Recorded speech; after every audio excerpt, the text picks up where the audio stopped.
Minasang, konnichiwa. Selamat datang kembali di Sarkes, Sastra Jepang Podcast, di mana kita bisa ngobrol tentang dunia perkuliahan, budaya Jepang, dan hal seru-seru di jurusan Sastra Jepang. Nah, perkenalkan, aku Rizali Akbar, selaku host pada episode kali ini. Nah, episode kali ini kita akan membahas topik seru nih teman-teman, yaitu topik mengenai kehidupan mahasiswa baru Sastra Jepang Universitas Brawijaya. Gak lengkap dong kalau misalnya kita mau bahas tentang kehidupan mahasiswa baru tanpa kehadiran mahasiswa barunya. Maka dari itu, kita akan berkenalan langsung nih sama kedua mahasiswi baru Sastra Jepang Universitas Brawijaya Angkatan 2025. Boleh dong diperkenalkan nama kalian, asal, dan nama panggilan kalian ke minasang semuanya. Oke, salam kenal minasang. Saya Valeri Anji Swendi, biasa dipanggil Valeri. Asalku dari Kota Malang, Warlock, dan aku dari angkatan 2025 Sastra Jepang. Wih. Konnichiwa minasang, kalau aku Quincy Akela, dipanggilnya Quincy dari Bogor, angkatan 2025 sama dengan Valerie. Wih, berarti Valerie dan Quincy ya, yoroshiku. Nah, sekarang kan kalian udah resmi nih jadi mahasiswa baru Sastra Jepang Universitas Brawijaya. Nah, tapi kita coba mundur ke awal dulu. Apa sih sebenarnya alasan kalian untuk masuk ke Sastra Jepang ini? Apakah emang dari SMA atau dari kecil udah pengen masuk Sastra Jepang atau malah kecemplung gitu, nggak sengaja kecemplung ke ke jurusan Sastra Jepang maksudnya? Kalau aku sendiri sih dari kecil kan media yang sering aku konsumsi itu kayak anime gitu ya dari kakakku. Terus juga tanteku ada yang dosen sastra Jepang, jadi aku kayak benar-benar cukup terlibat, jadi tertarik banget masuk sastra Jepang dari awal. Kalau Valerie sendiri gimana nih? Kalau aku sih kurang lebih sama kayak Quincy ya kak, karena dulu waktu kecil aku suka nonton anime namanya Aikatsu. Itu dari situ kayak jadi awal dimana tumbuh kayak interest buat belajar bahasa Jepang. Tadi kan kamu sempat mention ya kalau misalnya ada kerabat kamu yang jadi dosen. Nah, itu dosen di mana tuh kira-kira? Swasta Jakarta. Di swasta Jakarta. Kenapa nggak di situ aja? Kan lumayan ada tantenya gitu. Iya. Aku waktu itu mau ikut SNBP SNBT aja sih. Iya sih, negeri sih lebih. Iya. Oke. Nah, kan kalian udah jadi mahasiswa baru Sastra Jepang, pasti udah ngelewatin berbagai rangkaian ospek kan, dari Raja Brawijaya, terus Teras Budaya, terus apalagi Kanggekai sama JPC. Nah, coba dong, ada nggak sih cerita yang mungkin menurut kalian tuh memorable banget, yang mungkin lucu, yang mungkin sedih, atau pokoknya yang berkesan banget selama kurang lebih 1 semester di Sastra Jepang ini, khususnya waktu ospek gitu. Ada nggak? Kalau aku sih, menurut aku ya kak, dari Rabrau, Teras Budaya sama Kangge itu menurut aku yang memorable tuh malah Kangge. Mungkin awal-awal waktu tahu ada Kangge itu agak kesel dikit karena kayak udah capek nih, udah capek Rabrau, udah Iya. capek Tebu. Bangun pagi terus tuh. Iya, masih ada Kangge setiap Sabtu harus kumpul sampai 1 November. Di situ awalnya kayak duh, apa sih, males gitu kan. Tapi ternyata kemarin waktu penutupan, waktu tiba-tiba dimunculin tuh video kakak-kakak Atfi Iya. terima kasih gini-gini, wah ternyata yang nangisnya paling histeris aku. Kalau Quincy gimana nih? Kalau aku sendiri sih mungkin Rabrau ya salah satunya. Soalnya kan waktu jadi maba banget, jadi masih euforianya masih kerasa banget lah. Tapi kalau untuk yang jangkanya lumayan lama kan kita JPC sama Kang GK ya, kayak tiap minggu ketemuan gitu-gitu. Jadi menurutku Kang GK dan JPC merupakan salah satu yang berkesan. Tapi aku relate banget sih sama Valerie tadi. Kayak dulu aku kan jadi ketua kelompok ya waktu osjur, yang waktu aku itu, waktu ditayangin videonya tuh aku merasa gimana ya, terharu, terus ada rasa bersalahnya dikit karena aku kayak kurang gitu loh jadi ketua gitu. Terus pas Rabrau juga, pas OHA tuh aku malah asam lambung, jadinya nggak bisa ikut seneng-seneng sama teman-teman yang lainnya. Nah, selanjutnya nih, kan kita mahasiswa baru Sastra Jepang kan ninggalin apa istilahnya kehidupan kita di SMA. BTW kalian waktu SMA ini IPA atau IPS? Aku bahasa. Kamu bahasa. Kalau aku kurikulum merdeka tapi lebih ke IPS-nya sih. Mungkin kalau aku sama Quincy karena IPS sama IPA pasti kan jauh banget gitu kan perbedaannya, apalagi pas udah masuk sastra Jepang yang fokus ke bahasa. Banyak banget yang bilang ke aku dan aku lihat di sosmed banyak banget yang bilang kayak belajar bahasa Jepang tuh susah banget gitu, apalagi kan ketemu huruf baru yang ada 3 gitu kan, ada kanji, terus hiragana, katakana gitu. Kalau dari kalian sendiri ada nggak sih kesulitan selama belajar bahasa Jepang gitu sejauh ini? Kalau aku mungkin awalnya di Bunpo ya, apalagi waktu UTS aku benar-benar clueless banget Bunpo itu ulangannya ujiannya kayak apa, terus apalagi baru muncul ya udah nilai partikel gitu kan. Iya. Nilainya tapi gimana? Ya so-so lah ya. Kalau Fari? Mungkin kalau secara culture shock awal-awal kaget sama mochi sih Kak. Itu kayak baru benar-benar belajar kanji satu-satu, tapi makin kesini kok makin bunpo nih yang agak-agak iya gimana kan, bunpo gitu. tuh emang bener-bener deh. Kalau matkul yang kalian suka apa guys? Karena kayaknya kalau antara mochi sama bunpo lebih suka mochi kalau aku sih. Mungkin aku di antara moji atau cokai ya. Cokai, tapi cokai ngantuk gak sih? Aku Efrizal Sensei lumayan seru sih. Lumayan seru. Oke. Kalau Kayua gimana? Seru nggak menurut kalian? Kan ngobrol langsung gitu. Kalau Kayua sih karena kita sama Izuka Sensei jadi Iya. masuknya lebih kayak agak challenging gitu Kak. Jadi kita harus tahu nih Sensei ngomong apa gitu. Nihonjin asli. Iya benar. Apalagi beliau tuh kadang ngomongnya agak cepet jadi agak hah? Apa sensei gimana sensei gitu. Nah kalian kan pasti kan belajar nih dari awal kan belajar bahasa Jepang. Tapi apa sih tipe belajar kalian tuh yang gimana sih? Apakah harus baca buku kah, ataukah nonton video cukup kah, atau harus diajarin langsung gitu sama orang? Kalau aku sih lebih harus diajarin langsung sih Kak. Sama kalau kayak belajar semacam mochi gitu harus nulis yang bener-bener berulang-ulang gitu. Jadi rasanya kayak lebih masuk ke otak aja. Kalau kamu gimana Quincy? Aku juga diajarin langsung sama auditori, apa namanya kalau yang dengerin itu? Audio. Iya, lupa namanya. Audio, oke. Berarti harus denger gitu langsung. Oh iya sih, benar. Kalau aku pribadi sih, aku baca atau nonton video aja sih udah cukup. Kayak aku punya temen kayak, ayo belajar gini. Aku nonton video. Yaudah, besok langsung. Tensai. Enggak tensai. Lebih ke males aja sih daripada tensai. Kalau baca doang soalnya ngantuk kadang ya. Iya. Lebih kayak Iya lagi. Kalau Iya baca kan? ngantuk kan. Iya, makanya harus ada orang yang Lagi dengerin lagu kan sambil baca.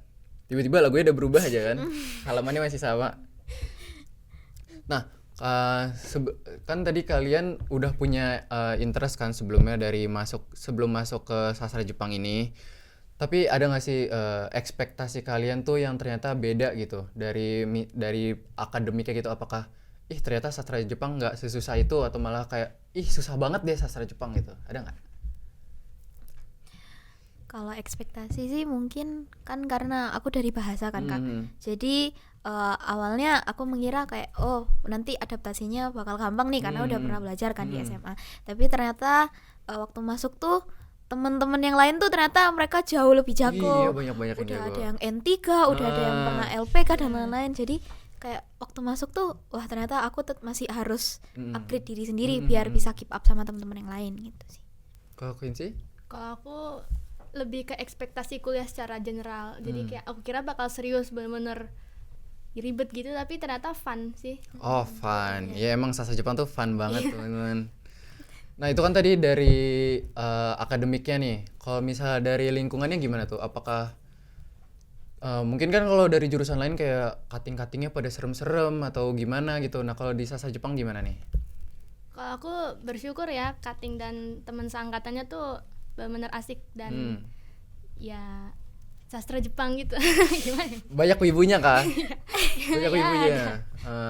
Tapi di angkatan kalian banyak nggak yang wibu gitu? Ini apa yang marahin lantai? Oh banyak yang marahin lantai. Banyak banget. Di angkatan aku juga banyak yang marahin lantai. Kade enggak? Enggak, aku masih waras lah nggak marahin lantai. Oh yang kupu-kupu itu ya? Iya kupu-kupu, kito. Banyak ada banget namanya, tuh. Kalau Valerie gimana lingkungannya? Mungkin kalau menurut aku sih seru sih Kak, apalagi kemarin kan habis Studvis sama Komvis juga, dimana kayak nggak cuman ketemu sama teman-teman seangkatan, ketemu sama cutting juga. Ternyata ya seru gitu, kakak-kakaknya ya ramah, terus kayak kita meskipun nggak begitu kenal terlalu lama tapi bisa asik bareng gitu. Cuttingnya berisik-berisik sih. Iya basic. Asik sendiri malah cuttingnya kemarin ya. Salah satu contohnya bukan. Enggak, kalau aku introvert banget. Nah, kan kalian dari SMA nih, terus ke kuliah, dunia baru, tempat baru, mungkin buat Quincy kan, kalau mungkin Valerie kan karena warlock jadi mungkin untuk tempat tinggal nggak gitu ada adaptasinya. Nah, kalau misalnya dunia SMA sama dunia kuliah kan agak beda jauh gitu kan. Gimana sih proses kalian adaptasi? Ada nggak yang bikin kalian kayak mungkin kalau Quincy homesick, terus mungkin kalau Valerie kangen waktu SMA, pengen SMA aja lah nggak mau kuliah gitu. Ada nggak momen-momen kayak gitu? Quincy dulu atau aku? Kalau aku sih ya mungkin karena aku warlock jadi adaptasi tempat tinggal nggak gitu, ya nggak perlu lah ya intinya. Tapi kalau aku sih karena aku dari TK sampai SMA itu kan swasta kan Kak, jadi masuk ke dunia perkuliahan apalagi PTN negeri itu emang ada beberapa adaptasi yang harus kayak disesuaiin sih. Tapi sejauh ini kayak adaptasinya tuh bukan adaptasi yang jatuhnya ke jelek sih, kayak lebih kayak ini lingkup baru yang lebih luas dan juga ya ini tuh sesuatu yang bakal aku hadepin aja di dunia kerja nanti gitu. Kalau Quincy gimana? Kalau aku mungkin adaptasi misalnya kalau terhadap tugas-tugas, karena ini subjek yang emang dipengenin ya, kayak sastra Jepang, jadi bawanya sejauh ini masih enjoy sih. Masih enjoy karena seneng gitu kan? Iya. Iya sih. Ichinensei. Masih gampang. Masih senyum-senyum ya, masih senyum-senyum. Iya, kakak ninensei aja udah. Ya ampun, apalagi yang sanensei itu udah tiap ketemu kayak udah kayak aduh mau keluar aja dari sasjep gitu. Kalau kalian masih belum ada pikiran kayak gitu kan? Mau lulus aja. Semoga nggak ada sih, cuma semoga cepet lulus aja lah ya. Bagus. Nggak, jangan kepikiran buat keluar lah, karena udah nyemplung kan. Iya. Udah terlanjur basah. Udah bikin JJ Kak. Udah bikin JJ. Yoi, aku dulu ngeliat JJ kalian panjang banget. Seru tapi seru.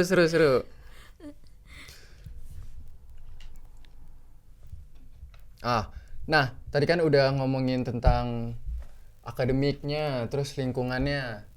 Terus sekarang ke pertemanannya nih. Kalau kalian tuh pertemanan selama kuliah ini, mungkin kan kalau kuliah tuh kan circle banget gitu kan. Circle kalian tuh gimana sih? Apakah yang suportif kah atau gimana? Terus waktu awal-awal kalian masuk sini tuh minder nggak sih ngelihat teman-teman yang udah pada jago bahasa Jepang? Itu kan tadi sempat di-mention ada yang udah LPK, terus N3. Kalian ada minder nggak gitu? Kalau minder sih pasti ada ya Kak, kayak buset kayak jago banget mereka, kayak udah paham, misalnya bumponya udah paham sejauh itu, tapi kayak saya tuh masih bener-bener baru nyemplung gitu. Kalau pertemanan sih sejauh ini meskipun circle-circlean tapi masih suportif sih, kayak nggak ada yang kayak sampai menjatuhkan satu sama lain tuh nggak sih Kak. Jadi kayak sama teman-teman kayak kemarin aku sama Quincy juga kita nyobain Transjatim, kita jalan-jalan ke Kayu Tangan. Kemarin masih gratis ya. Iya. Masih gratis. Iya, aku penasaran banget sama rame. Transjatim itu. Kalau kamu gimana Quincy? Kalau lingkungan pertemanan walaupun circle-circlean menurutku masih terbuka ya. Masih nyampur gitu ya? Iya. Masih maba. Masih maba. Ntar makin lama kayaknya sih makin gitulah. Gimana tuh? Makin masing-masing lah kurang lebih. Asik sendiri. Nggak, kan kalian udah udah 1 semester nih kurang lebih di sastra Jepang ini. Ada nggak sih momen kalian yang kayak capek banget di sastra Jepang, nggak mau sastra Jepang, mau keluar aja gitu? Tadi kalian bilang nggak ada ya? Iya. Berarti nggak ada nih. Aku yang ada mah. Coba kan ibu di-share. cerita kak. Sekarang tuh Bunpo sama Moji tuh capek deh. Kalian kan Moji sehari 10 kan? Iya. Aku Moji sehari 20, kacau banget. Terus Bunpo udah, kalau Jawanya kromo gitu, udah bahasa-bahasa sopan gitu kayak apaan sih? emang dipakai ya? Aku mikir kayak, aku waktu awal mikir kayak, emang dipakai bahasa-bahasa sopan kayak gini ya? Cuman kan katanya di dunia pekerjaan, apalagi kalau mau kerja di Jepang itu kan kepake banget. Cuman Lumayan kayak, kaku soalnya. iya. Selama ini kan udah 2 bab nih aku belajar tentang Chrome itu kayak jujur gak ada yang masuk. Gak ada yang masuk karena berubah beda banget gitu loh bahasa-bahasanya kayak des aja jadi Date bayo. bukan dong itu mah Naruto jadi de gozaimasu gitu lah kayak dipanjang-panjangin gitu deh. Jadi des jadi de gozaimasu. Pokoknya sopan banget gitu. UASnya gimana Kak? Aman gak? UAS karena belum kan, jadi aman kali. Mengamankan diri. Tapi kalau UTS kemarin sih, ya untuk ukuran aku yang nggak pinter-pinter banget udah alhamdulillah sih. Baiklah. Gimana ya Ini kita, Ci? preview buat kita Kak. Preview kan kalian nanti juga ini bakalan semester 2 tuh udah sebenarnya masih gampang cuman udah mulai kayak gitu, udah mulai susah-susah dikit gitu, susah kecil gitu. Tapi kita nih kalau Bumpo satu pertemuan satu bab loh Kak. Ih kita juga, aku Oh, juga sama. masih satu bab. Berarti sama-sama ngebut. Jangan-jangan 2 bab nanti Om. No.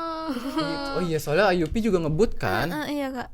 Temen aku aja udah waktu kita masih 30-an mereka udah 40-an kayaknya Iya. babnya. Sekarang kita ada 25. Udah 25. Udah habis. Bye bye. Udah habis. Oh, yang biasa kayaknya semester 2 awal baru 25 deh. Iya, mereka sekarang masih Pokoknya Iya. 13. UTS semester 2 nanti tuh kalau kelas biasa baru sampai 25. Oh, berarti kalian langsung Mina 2 abis ini? Iya. Ih, aku Mina 2 baru selesai. Berarti menuju itu kita. Iya, menuju gozaimasu tadi itu. Oke, selanjutnya nih. Kan tadi udah bahas akademik banget nih. Sekarang mungkin kita ke organisasi atau kepanitiaan. Nah kan kalian mulai semester depan udah mulai bisa organisasi dan kepanitiaan kan. Kalian ada nggak sih yang organisasi yang kalian pengen masuk atau kepanitiaan yang pengen kalian ikutin? Jujur kalau panitia aku pengen nyoba ya. Cuman nah itu ketakutnya kalau di semester 2 kan materinya udah agak susah dan juga kita udah sibuk ini itu ya. Dekozaimasu. Enggak lah, nggak nyampe sih. Kayaknya secepat itu deh. Oh iya. Nggak tahu sih, aku kan nggak Ayupi. Kalau organisasi nggak ada yang mau masuk gitu? Masih dipikirkan. Masih dipikirkan. Kalau Fahri gimana? Kalau panitia kayaknya itu sih mau lihat-lihat dulu. Ini kan sekarang kemarin aku ikut pada Japkor Kak. Nah itu kayak semacam mau tes ombak aja sih kira-kira dengan pace belajarku yang seperti ini sama nanti organisasinya kayak gini kira-kira ngikutin nggak? Kalau misalnya nanti aman-aman aja nanti mau coba ikut mungkin panitia IT. Oh IT, iya benar banget IT. Ih, Kak Dea yang megang ya? enggak. Bukan, ada masih angkatan 23 yang megang, cuman aku jadi sekretarisnya. Biasalah, udah sekali jadi sekre sampai mati juga kayaknya sekre deh kayaknya. Jadi IT nih, mau coba IT. Nah itu lihat dulu Oh, dari lihat dulu. Japkor Kak. Oh. Kalau saya ngos-ngosan nah kayaknya nggak jadi dah. Bisa. Aman ya. Aman. Nih contohnya nih. Kalau Kak Dea apa aja? Aku Hima, tapi Hima udah berapa? Aku udah mau setahun udah ada 10 apa berapa? Lebih kayaknya proker yang aku ikutin selama setahun. Gaul soalnya.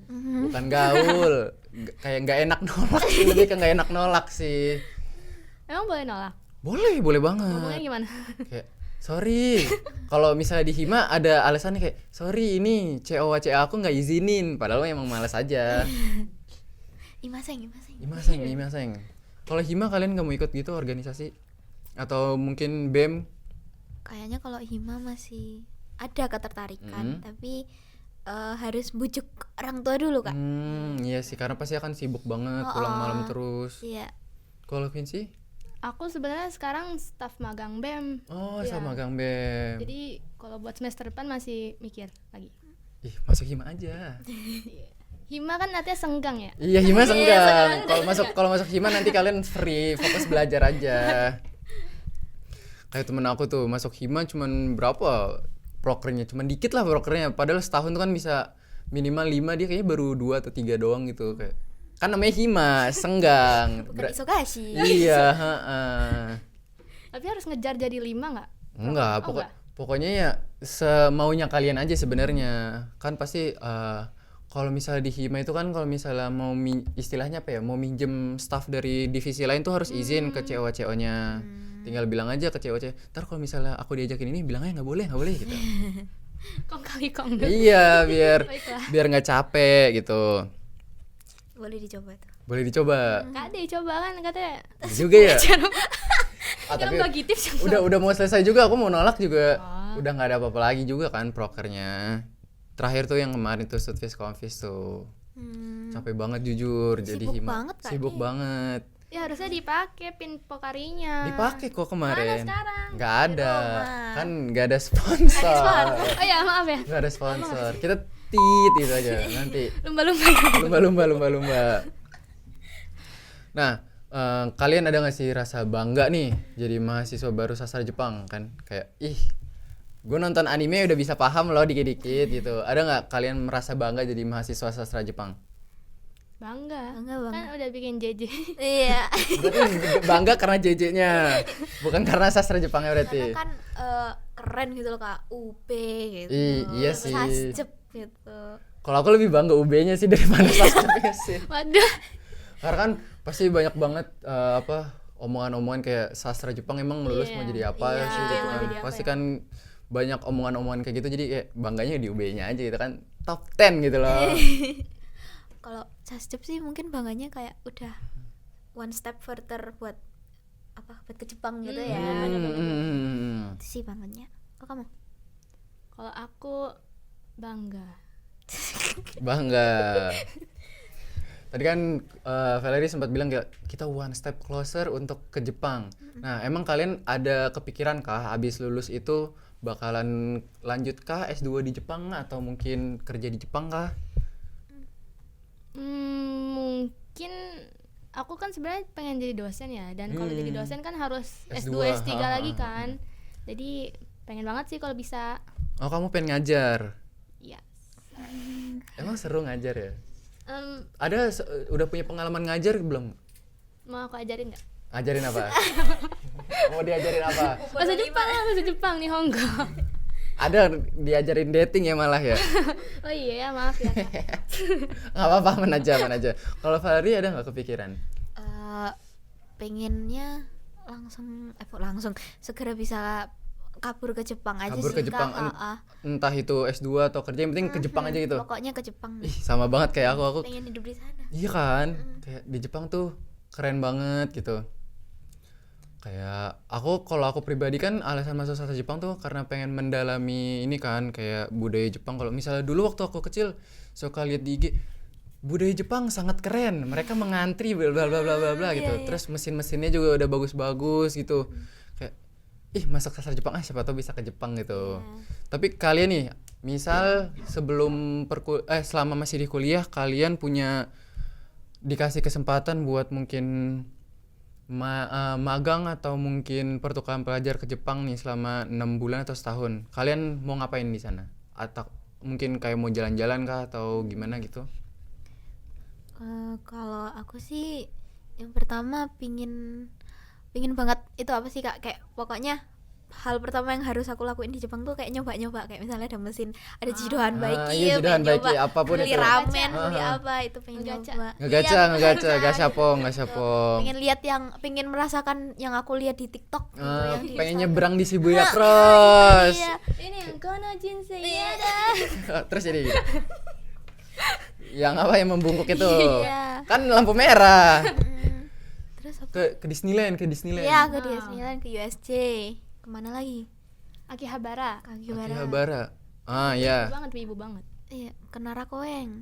Oh ya. Kan sering disebut di buku tuh, Iya. Koeng. Ketemu Mirasang. Ketemu Mirasang di IMC. Terus mau kemana lagi? Ada nggak kira-kira? Satu tempat gitu yang kalian pengen datengin banget? Ghibli Park mungkin. Oh, Ghibli Park. Iya. Ghibli Park tuh apa? Kayak theme park gitu kah? Iya, kayak theme park. Itu ada Kak. Kayak Disneyland tapi versi Ghibli gitu. Itu ada.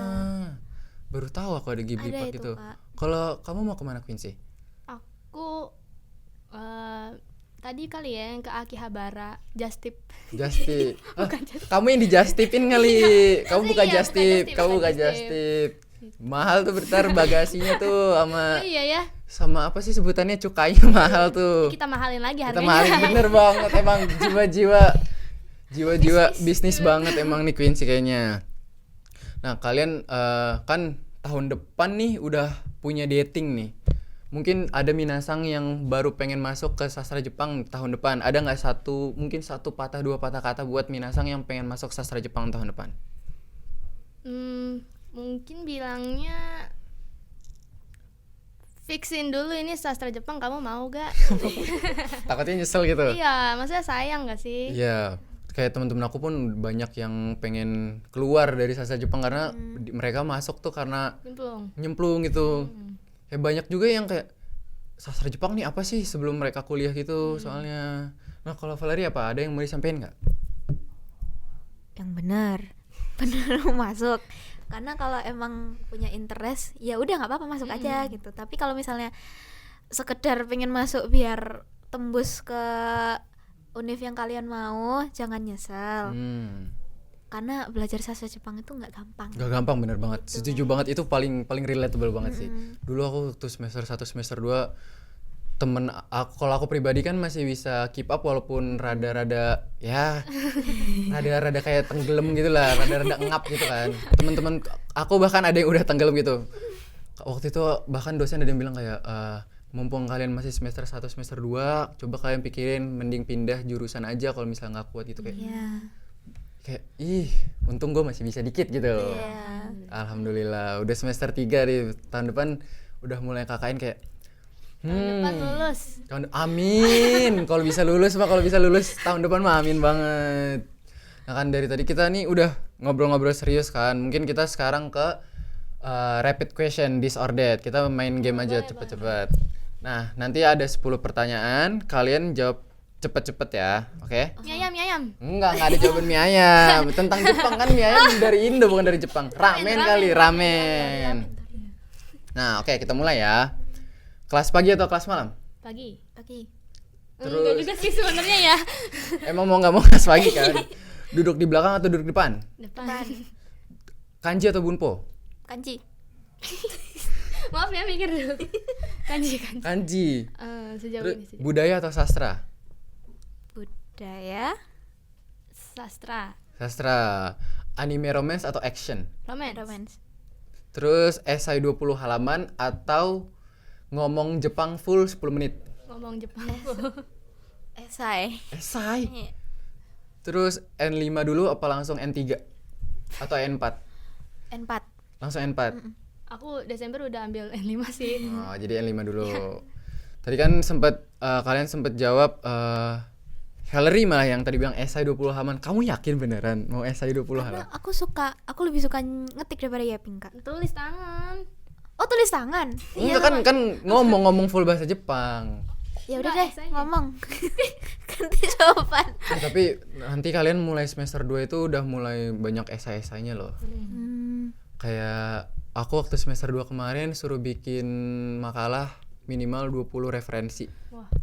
Itu matkul apa? Matkul Pancasila itu. Oh. Matkul umum sih memang wajib dari FIB-nya. Semester 2. 2. Nanti sama ada agama juga semester 2. Terus tadi kan kalian bilang apa nih? Tadi kalian tuh jawab sabar. Duduk di depan atau duduk di belakang? Kalian tadi jawabnya apa? Depan. Oh, kalian yang rajin-rajin gitu ya? Kalau belakang nggak kelihatan kan? Oh, lebih kayak nggak Terus kelihatan. muka dosennya tuh kadang ngeblur gitu loh. Nggak tahu kenapa ya. Kalau aku ya, ini mata aku yang minus belum pernah Harus ngecek. dicek tuh, harus Iya, dicek. Nanti kalau udah pulang aku mau cek. Emang dosen favorit kalian siapa sih? Oh.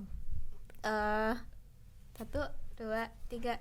Made Sensei. Made Sensei. Iya, emang Made Sensei itu emang ini sih emang seru banget sih. Beliau emang etos kerjanya masya Allah banget, tinggi banget, keren banget gitu. Nah, karena semua pertanyaannya udah selesai nih teman-teman, aku mau ngucapin terima kasih banget buat teman-teman semua karena udah mau hadir dan nyempetin diri sharing-sharing tentang kehidupan kehidupan kalian sebagai mahasiswa baru sastra Jepang. Mungkin ada nggak yang mau kalian sampein ke penonton gitu? 1 patah 2 patah kata. Gimana sih semangat berjuang sukses tuh? Ke kamera coba. Semangat berjuang Sukses. Ini meme banget ya kalian ya. Oke deh kalau gitu terakhir aku benar-benar berterima kasih banget sama kalian berdua Valerie dan Quincy karena sudah mau menyempatkan hadir di Sarkes Sastra Jepang Podcast pada episode kali ini. Hai minasang, terima kasih banyak karena telah Dewa minasang, terima kasih karena telah menonton dan mendengarkan Sastra Jepang Podcast Sarkes episode kehidupan mahasiswa baru Sastra Jepang hingga akhir. Jangan lupa pantau terus YouTube Hima Prodi Sastra Jepang untuk cerita inspiratif seputar sastra Jepang lainnya. Saya Rizal Akbar pamit undur diri, sampai jumpa di episode selanjutnya. Mata nih. Mata nih.